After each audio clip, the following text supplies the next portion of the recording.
ಅವರೆಕಾಯಿ ಮಾರುಕಟ್ಟೆ ಸ್ಥಳಾಂತರಕ್ಕೆ ಆಗ್ರಹ, ಹೋರಾಟಗಾರರು ಮತ್ತು ಕಾಂಗ್ರೆಸ್ ಮುಖಂಡರ ನಡುವೆ ವಾಗ್ವಾದ. ಕೋಲಾರ ಜಿಲ್ಲೆಯ ಶ್ರೀನಿವಾಸಪುರ ಪಟ್ಟಣದಲ್ಲಿ ಅವರೆಕಾಯಿ ವ್ಯಾಪಾರ ವಹಿವಾಟು ಸ್ಥಳಾಂತರದ ವಿಚಾರವಾಗಿ ಇಂದು ತೀವ್ರ ಉದ್ವಿಗ್ನ ಪರಿಸ್ಥಿತಿ ನಿರ್ಮಾಣವಾಯಿತು. ಹೋರಾಟಗಾರರು ಹಾಗೂ ಕಾಂಗ್ರೆಸ್ ಮುಖಂಡರ ನಡುವೆ ನಡೆದ ಮಾತಿನ ಚಕಮಕಿಯಿಂದಾಗಿ ಸ್ಥಳದಲ್ಲಿ ಬಿಗುವಿನ ವಾತಾವರಣ ಉಂಟಾಗಿದೆ.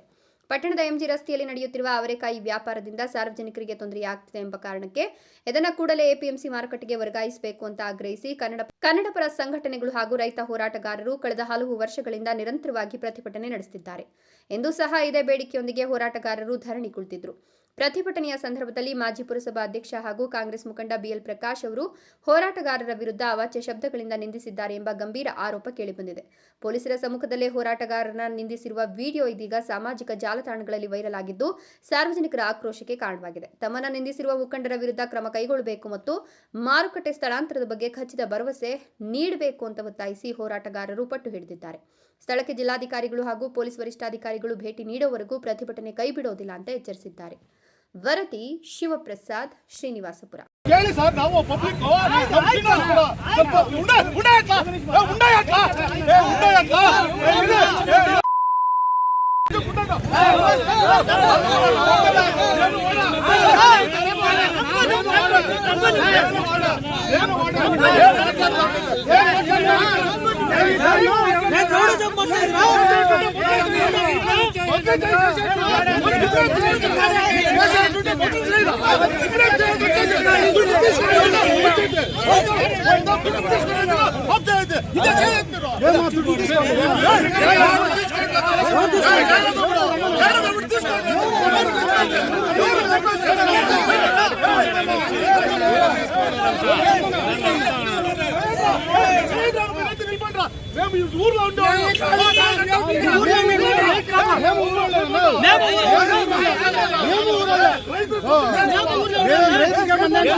ಹೋರಾಟ ಮುಗಿದಿದ್ದು ನಮಗೆ ಈ ಪುರಸಭೆ ಮುಖ್ಯಾಧಿಕಾರಿಗಳು ಬಂದು ಆಶ್ವಾಸನೆ ನೀಡಿದ್ರು. ನಾಳೆಯಿಂದ ಇಲ್ಲಿ ನಡೆಯೋದಿಲ್ಲ ಅಂತ ಹೇಳ್ಬಿಟ್ಟು ಅವ್ರ ಅಂಗಡಿಗಳನ್ನ ನಮ್ಮ ಮುಂದೆ ಮುಚ್ಚಿಸಿ ಎಲ್ಲ ನಾಳೆಯಿಂದ ನಡೆಯೋದಿಲ್ಲ, ಅದಕ್ಕೆ ನಾವೇ ಜವಾಬ್ದಾರಿ ಪೂರ್ತಿ ಅಂತ ಹೇಳ್ಬಿಟ್ಟು ಬಂದು ನಮಗೆ ಈ ಪೊಲೀಸ್ ಅಧಿಕಾರಿಗಳು ಹಾಗೂ ಪುರಸಭೆ ಅಧಿಕಾರಿಗಳು ನಮಗೆ ಆಶ್ವಾಸನೆ ನೀಡಿದ್ರು. ನಾವಿಲ್ಲಿಗೆ ಪ್ರತಿಭಟನೆಯನ್ನು ನಾವು ಕೈ ಬಿಟ್ವಿ. ಈ ಕೈ ಬಿಟ್ಟ ಸಂದರ್ಭ ನಾವು ಹೋಗೋ ಟೈಮಲ್ಲಿ ಯಾರೋ ಒಬ್ಬ ರೌಡಿಗಳು, ಈ ರಾಜಕೀಯ ರೌಡಿಗಳು ಯಾರನ್ನೋ ಪ್ರೇರೇಪಿಸ್ಕೊಂಡು ಬಂದು ಇಲ್ಲಿ ನೀವು ಅಂಗಡಿಗಳು ತೆಗೀರಿ, ನಾನು ನೋಡ್ಕೊತೀನಿ ಅಂತ ಪೊಲೀಸ್ ಅಧಿಕಾರಿಗಳು ಮುಂದೆನೆ ಹೇಳ್ತಾನೆ ಇದ್ದಾರೆ. ಅವಾಚ್ಯ ಶಬ್ದಗಳಿಂದ ಹೋರಾಟಗಳನ್ನ ಒಂದು ಕೀಳು ಮಟ್ಟದಲ್ಲೇ ಹೋರಾಟಗಳನ್ನ ಕೀಳು ಮಟ್ಟದಲ್ಲಿ ಮಾತಾಡಿ